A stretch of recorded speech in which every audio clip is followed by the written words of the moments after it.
Bonjour et bienvenue à tous et à toutes dans ce journal hebdomadaire Le Tibet cette semaine. Je suis Pema Tsewang avec une nouvelle édition d'actualité sur le Tibet, saison d'été, le Dalai Lama et l'administration centrale tibétaine. Voici les titres de cette semaine. La Chambre des communes canadiennes adopte une résolution soutenant le dialogue sino-tibétain suite au témoignage de Sikyong. L'administration centrale tibétaine exhorte le haut commissaire des Nations Unies aux droits de l'homme à inscrire le Tibet à l'ordre du jour de sa visite.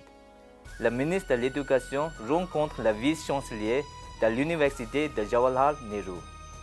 L'administration centrale tibétaine nomme un nouveau représentant pour le bureau de Tibet à Genève. Le représentant Sonam Tsering-Frasi rencontre une délégation du Parti de la démocratie chinoise. Le représentant Tashi Punzo accueille une délégation du groupe de soutien au Tibet du Sénat français.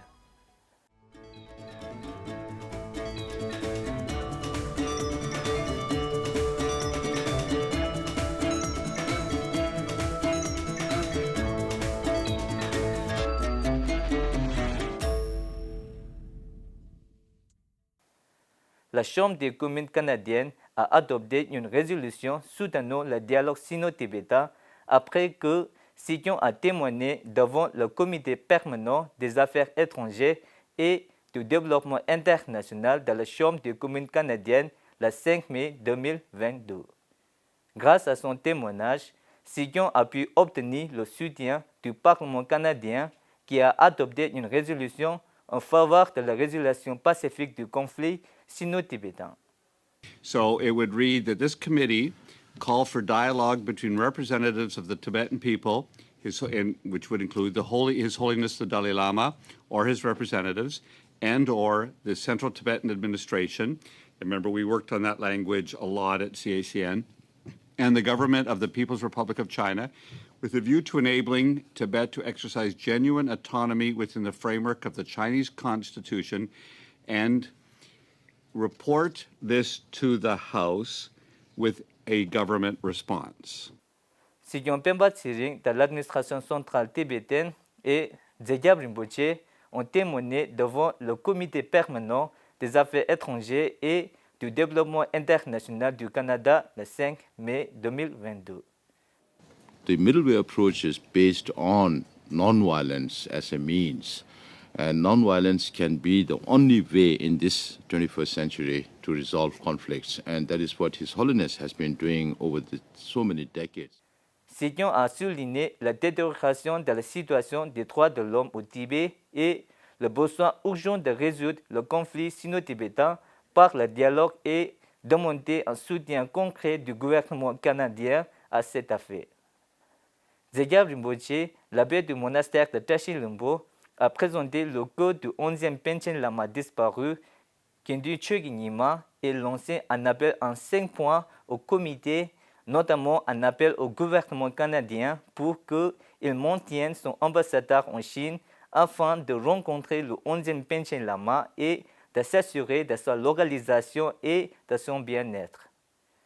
Dzegyab Rinpoche a également demandé au comité d'appeler activement à la libération de Jade Rinpoche, le chef du groupe de recherche de la réincarnation du 11e Panchen Lama. Après avoir visité les États-Unis, Sikyong Pemba Tsering a entamé sa première visite au Canada. Le 4 mai 2022, Sikyong a assisté à une réception organisée par les amis parlementaires canadiens du Tibet en l'honneur de sa visite sur la colline du Parlement à Ottawa. L'honorable Ahmed Hussein, ministre du Logement, de la Diversité et de l'Inclusion, le député Arif Virani, président des armées parlementaires du Tibet, ainsi que d'autres députés et dignitaires canadiens ont assisté à l'événement. Sikyong a également rencontré le député canadien Gardner Jennings, partisan du longue date du Tibet, et la directrice exécutive de la division de la Grande Chine, Affaires mondiales Canada, Jenny Chen. Sikyong Pemba Tsering s'est également adressé à la communauté tibétaine d'Ottawa après sa rencontre avec les stagiaires des amis parlementaires du Tibet. Le 29 avril 2022, Sikyong a rencontré la communauté tibétaine de Philadelphie, de New York et de New Jersey puis a rencontré des amis et des universitaires chinois. Si Jong a également rencontré des jeunes Tibétains et des jeunes professionnels. À cette occasion, il a informé le jeune public de la loi américaine sur l'immigration tibétaine de 1990 et de l'histoire de la communauté tibétaine américaine. L'Assemblée a été informée de l'existence du groupe volontaire de défense du Tibet. Si Jong a également participé à un séminaire organisé par l'École Elliott d'affaires internationales où il a prononcé un discours sur le thème 30 ans d'engagement dans le dialogue entre le Tibet et la Chine, perspectives annuelles à une époque de rayonnement mondial. Madame Nunzin Joma, ministre du département de l'information et des relations internationales de l'administration centrale tibétaine, a publié une lettre d'appel demandant instamment au haut-commissaire des Nations Unies aux droits de l'homme d'assurer une visite crédible, substantielle et sans entrave dans les régions opprimées de Chine, y compris au Tibet, le 2 mai 2022. La ministre exprimait la consternation face au manque de réaction de la haute-commissaire des Nations Unies, Michelle Bachelet, à la précédente lettre d'appel de l'administration centrale tibétaine et son inquiétude face au silence du haut-commissariat sur la violation des droits de l'homme par la Chine au Tibet. Lors de la 49e session ordinaire du Conseil des droits de l'homme des Nations Unies, au début de 2022, le haut-commissaire a annoncé qu'elle se rendrait en Chine et dans d'autres régions au mai 2022. Cette annonce intervient 3 ans et demi après que le haut-commissaire a publiquement appelé la Chine à autoriser un accès sans restriction aux régions pour la première fois en septembre 2018. Madame Changla Thalam Joma, ministre du département de l'éducation, accompagnée du secrétaire Jigme Namgyé, a rencontré le professeur Santi Shriji Pandit, vice-chancelier de l'université de Jawaharlal Nehru, le 28 avril 2022. La ministre Thalam Joma et le secrétaire Jigme Namgyé ont informé le vice-chancelier des problèmes rencontrés par les étudiants tibétains de l'université de Jawaharlal Nehru après l'augmentation des frais d'inscription, tout en informant les administrateurs des diplômés tibétains de l'université travaillant dans diverses organisations, y compris l'université de Jawaharlal Nehru elle-même.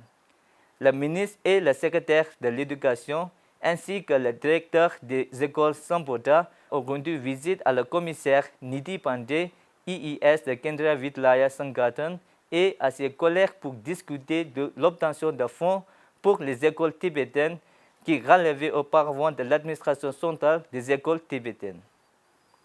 Le secrétaire de Kasha a annoncé la nomination de Tinley Chugye en tant que nouveau représentant du bureau du Tibet à Genève.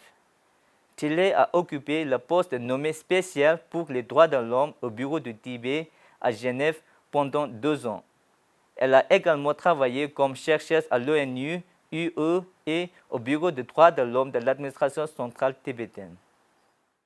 Le représentant Sonam Tsering a rencontré le représentant Kesan Gyaltsen du Bureau du Tibet à Taïwan et des délégations chinoises de différents pays à l'invitation de M. Yu Hong, responsable des affaires britanniques du siège national conjoint du Parti démocratique chinois à Londres. Les délégations chinoises d'Allemagne, des États-Unis, du Royaume-Uni et d'autres pays ont exprimé leur solidarité avec leur soutien à la question du Tibet. Les délégations chinoises sont venues assister aux symposiums internationaux de 2 jours sur la politique de la Chine, de Hong Kong et de Taïwan qui se sont tenus à Londres depuis le 25 avril 2022. Le représentant Tashi Punzo a reçu une délégation du groupe de soutien au Tibet au Sénat français qui a rendu visite au bureau du Tibet pour montrer son soutien et sa solidarité envers le Tibet le 2 mai 2022. Le représentant Tashi Punzo les a remerciés pour leur soutien continu à la cause tibétaine et donné des nouvelles de la santé et des activités de société le Dalai Lama. Au cours de la cérémonie de lancement du livre intitulé « Merci à l'Europe d'adopter les communes tibétaines en solidarité avec le Tibet », publié par l'Aide à l'enfance tibétaine, la présidente du groupe de soutien au Tibet du Sénat français, Jacqueline Eustache-Brignot, s'est félicitée de la publication de cet ouvrage. le représentant M. Tashi Punzo a visité le bureau d'aide à l'enfance tibétaine le même jour.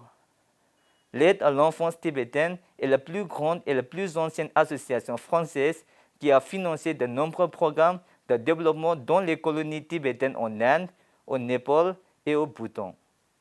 Chaque année, l'association parraine entre 2000 et 3000 étudiants et personnes âgées tibétaines depuis 4 décennies.